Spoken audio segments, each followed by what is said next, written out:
हर कदम पर उधर मुड़ के देखा,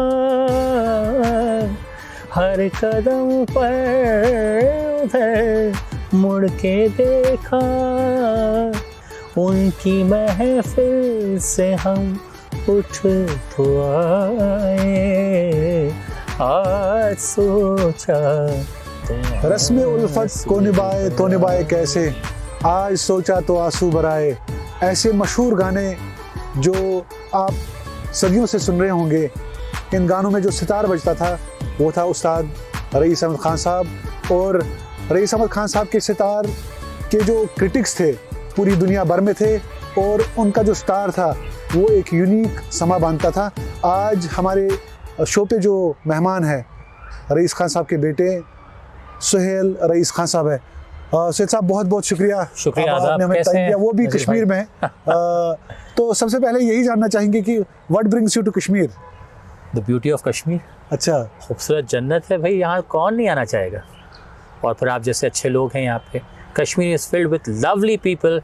I have come here from 4 days and I am enjoying anything and everything of this place.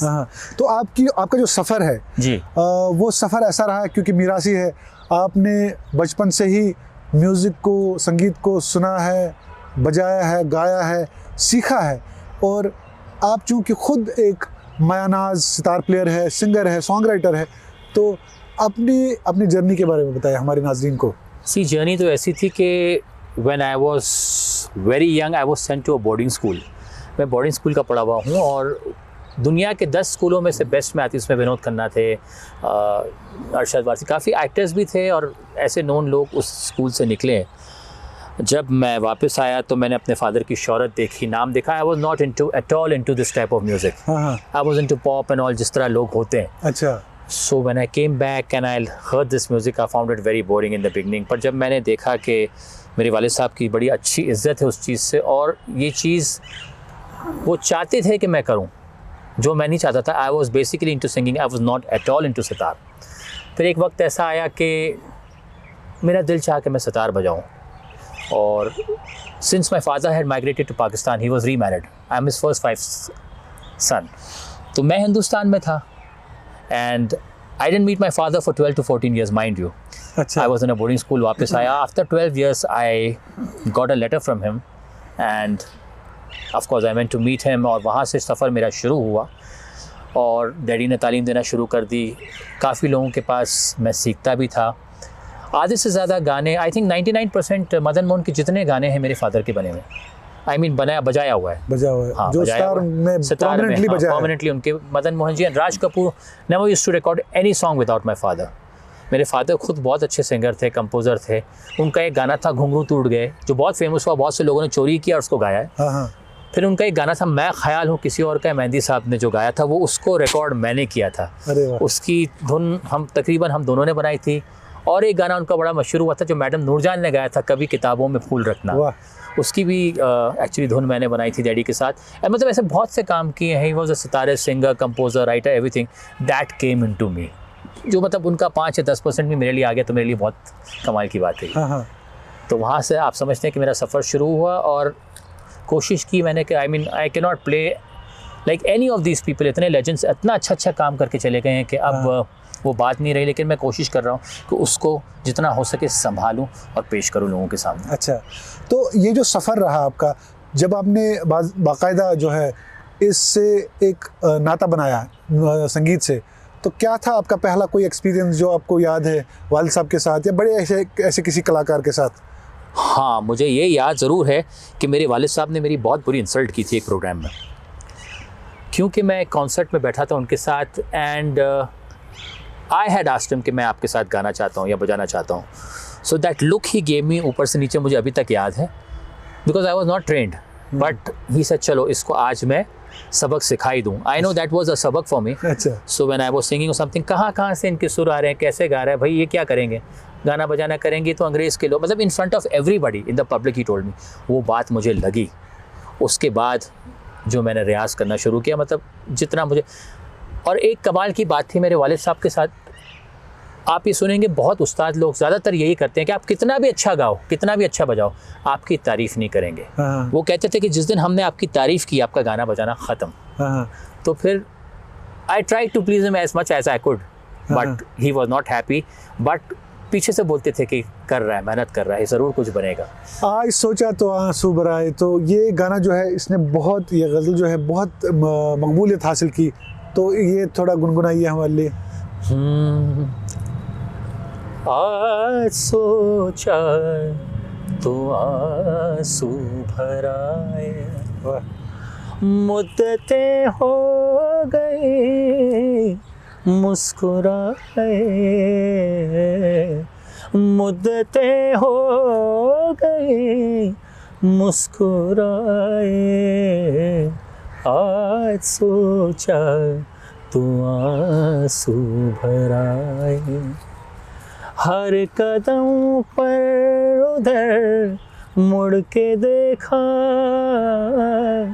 हर कदम पर उधर मुड़ के देखा, उनकी महफिल से हम उठ तो आए, आज सोचा तो आंसू भराए। I was there for this recording and I remember ये recording कैसी हुई थी। कमाल चीज़ होती थी कि कोई भी गाना लता जी जो गाती थी वो कांच में से इशारा करती थी मेरे वालिद साहब को। जब तक मेरे वालिद साहब इशारा करते थे तो मतलब ठीक है, ये जो सर झुका के अगर ऐसे करते थे तो वो कहती थी री टेक करें। It was all the recording which my father was there, वो बिना उनके वो रिकॉर्डिंग पास नहीं करती। अच्छा। और दूसरे इस रिकॉर्डिंग की ख़ास बात ये थी कि we had to give the sad moment. एक नई हीरोइन बनने आई थी विद्या सिन्हा करके, and they were all sitting down the recording room and all, and daddy ने कोई ऐसी हरकत की थी जो मैं नहीं बता सकता।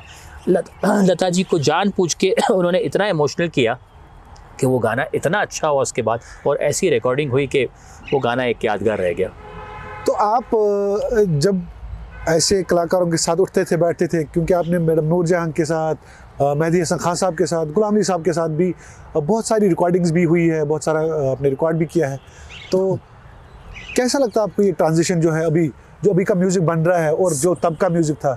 देखिए technically we are very strong right now, but music wise ना गाने का सर है ना पैर है। मुझे तो आज के गाने समझ में नहीं आते, और आज की आवाज़ें भी, ऐसा नहीं कि लता मंगेशकर या आशा भोसले जी से अच्छी आवाज़ें नहीं है, बहुत अच्छी आवाज़ें हैं, लेकिन वो लोग इसलिए लकी भी इसलिए थे कि उनके पास म्यूज़िक डायरेक्टर्स ऐसे थे, ऐसा काम था।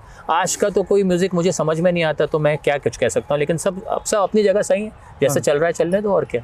तो सितार की अगर बात करें, जो कि आपके साथ हमेशा रहता भी है, और कई आपके जो कंपोजिशंस है, कई आपके जो गाने हैं उसमें आप प्रोमिनेंटली सितार बजाते भी है, तो सितार का जो सफ़र जो है वो चूँकि नेचुरली फादर से ही, वालिद साहब से ही शुरू होगा। सी आई टेल यू व्हाट, मेरा जो सितार है मैं किसी को कॉपी नहीं करता। No rice Khan, no Vilayat Khan, no Ravishankar, I have my own style and I am going with a little bit of different style. अगर आप मेरा चैनल देखेंगे सुहेल रईस खान, इट्स SUHELRAISKHAN, आप उसमें देखेंगे तो मेरे गिनीज़ में नाम है मेरा, सबसे ज़्यादा वीडियोस मेरे हैं, 650 वीडियोस हैं।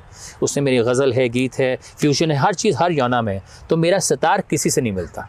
आई ट्राइड, मतलब क्योंकि हम उनको कॉपी करके फ़ायदा क्या, दुनिया उन लोगों को कॉपी करती है, लेकिन आप जब वैसा बजा ही नहीं सकते तो उनको कॉपी क्यों करें। तो अपना वजूद खुद बनाइए, अपना गाना, मेरा गाना, ये मेरा सितार, मेरा म्यूज़िक किसी से नहीं मिलता। कितना ज़रूरी है एक्सपेरिमेंटेशन करना, कितना ज़रूरी है आजकल के ज़माने में? प्लीज़ कीजिए, रोज़ कीजिए, लेकिन अपनी हद में रह के कीजिए।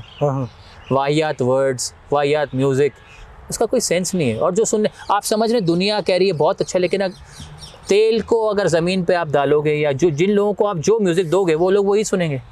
आप अच्छा दोगे तो अच्छा सुनेंगे, जो डालेंगे मार्केट में वो सुनेंगे। तो everything is become a business now. I feel music is finished, I feel music is finished. एक ऐसी कहावत है कि पार्टीशन के बाद जो है जो आर्ट जो है वो वहाँ चला गया और जो दन है यहाँ रह गया, मतलब जो एक प्रिजम्पशन ऐसा है। आर्टिस्ट बहुत अच्छे हैं पूरी दुनिया में, बस यही है कि अच्छे आर्टिस्टों को मौका नहीं मिल रहा। वो बेचारे घर बैठे हैं, और जितने अताई हैं बिजनेसमैन है वो आगे म्यूज़िक का भी बिजनेस कर दिया। तो अब उसका कुछ कर नहीं सकते। We have to fight it, if we can't fight it, get out of the race. But I am one person who doesn't get out of the race so easily, nobody can get me out so easily. अच्छा, मैं वही करता हूँ, शायद ऊपर वाले ने मुझे नवाजा, ऐसी चीज़ें दी है लाइफ में कि मैं अपना खुद का प्रोडक्शन है मेरा खुद का, मैं गाता बजाता हूँ और मैं खुश हूँ, जो भी ऊपर वाले ने दिया मैं बहुत खुश हूँ। तो आपके वालिद के जो है एक ऐसा ट्रांजिशन आता है कि जब वो हिंदुस्तान छोड़ के पाकिस्तान ही चले जाते हैं, ही फॉरगोज हिज सिटीजनशिप, तो उसके बाद आपका कैसा राब्ता था अपने वालिद साहब के साथ? See, after my mother's divorce, I didn't meet my father, so because I didn't know where my father was, what it was. After 14 years, I got a letter from him कि your father is there. तो जब मैं पहली बार पाकिस्तान गया, मैंने कहा मैं एक बार फ़ोन करूं, तो मैंने उनको फ़ोन किया और it's a long story but cut to cut. When we met together, it was a filmy story. He came to pick me up at a certain place, and from there we went back home. And I remember a lot of people were sitting down there, and mehndi साहब थे, ये थे, और I think Benazir जी आई थी, सब काफ़ी लोग थे। वहाँ से मैंने एक अलग मोड़ देखा, गाना बजाना, एक अलग लाइफस्टाइल, हर चीज़ अलग देखी, तो that impressed me a lot. Mother's side family is my like the metro shoes and the my mother's from that side family. अच्छा, मम्मी की साइड से एजुकेशन मिला, डैड के साइड से म्यूजिक मिला, so both the blend was जितना that way it was. तो जो आपके रिश्तेदार हैं, जो आपके भाई लोग वहाँ पे हैं, तो उनसे आपकी मुलाकात? बिल्कुल, मेरे 2 छोटे भाई पाकिस्तान में हैं, मेरी उस नेक्स्ट मदर से, और बहुत अच्छा बजाते हैं, खास तौर से Farhan Rais Khan is one of the best sitarist, not because he is my father, my brother. आप जाके कोक स्टूडियो में चेक कर लीजिए, Farhan Rais Khan plays very well. I don't think तो उसके मुकाबले का कोई सितारिस्ट आज है, ये मैं उस सनत से कह सकता हूँ, not because he is my brother. I heard everybody, and मुझे तो किसी गिनती में डालिए मत, क्योंकि सब मुझसे बेटर है। तो चूंकि कश्मीर में है आप, कश्मीर में आपने कुछ जो है प्रोजेक्ट्स किए हैं अभी, म्यूजिकल प्रोजेक्ट्स? अभी म्यूजिकल प्रोजेक्ट्स मैंने आपके साथ किए हैं, and of course he is a very talented guy and very good looking, and I am jealous of him, trust me, very good rabab player. नहीं आपकी जरा नवाजी, वी डन 2 ट्रैक्स टुगेदर, इंशाल्लाह आपके सामने जल्दी आएगा। जरा नवाजी, और मुझे बताइए कि यहाँ पे और काम करना चाहेंगे आप कश्मीर में? बिल्कुल करना चाहेंगे, अगर अच्छे पैसे मिलेंगे तो। और मेरे साथ मेरे जो टीम के साथ आए हैं, गुलाब, बहुत अच्छा इसको वो शूट किया उन्होंने, गानों को मेरे साथ बहुत साथ दिया है। प्लीज़ कम यार, I want to introduce you, 2 मिनट के लिए आ जाइए। So he is the man behind everything, he is my backbone for the video, and to help me out with everything, this is Nazeer bhai, and thanks to all of you all, really it's great. तो गुलाब भाई, आपसे बात करेंगे कि चूँकि आप camera पे हैं और आप कश्मीर पहली बार आए हैं, तो how do you see Kashmir को आप कैसे देखते हैं? इस बार का एक्सपीरियंस कैसा रहा आपका वीडियो का वहाँ देख? बहुत अच्छा लगा, और यहाँ की लोकेशन बहुत सुंदर है, बहुत सुंदर जन्नत है भाई ये तो। और स्पेशली यहाँ के जो लोकेशन पे हमने शूट किया है, आप वीडियो आएंगे तो देखना उसमें। हाँ, बल्कि आपके साथ भी तो 2 वीडियो किए हैं अभी, जाके उसको एडिट करेंगे। आई होप ऊपर वाला अगर अच्छा फर्स्ट क्लास आ जाए तो फिर करेंगे। बट तो जाते जाते हमारे नाज़रीन को जो आपका पसंदीदा कोई, या आपके वालिद साहब को आप उनकी दिन का कोई है? हाँ, डैडी की वही गज़ल मुझे बहुत पसंद है जो मैं गाता हूँ।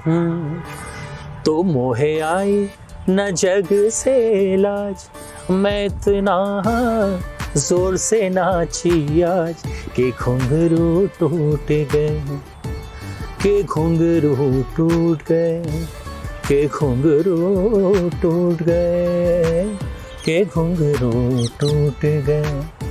मैं बसी थी जिनके सपनों में, वो गिनेगा अब मुझे अपनों में, वो गिनेगा अब मुझे अपनों में।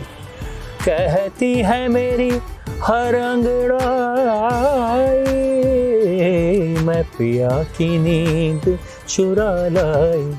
मैं बन के गई थी चोर, मैं बन के गई थी चोर, के मेरी पायल थी कमजोर, के घुंघरू टूट गए, के घुंघरू टूट गए, के घुंघरू टूट गए, के घुंघरू टूट गए। और ये गज़ल नहीं है, गीत है कतील शिफाई साहब की। And that's it. बहुत बहुत शुक्रिया, थैंक यू सो मच, बहुत बहुत थैंक यू सो मच शुक्रिया, नज़ीर भाई, थैंक यू सो मच।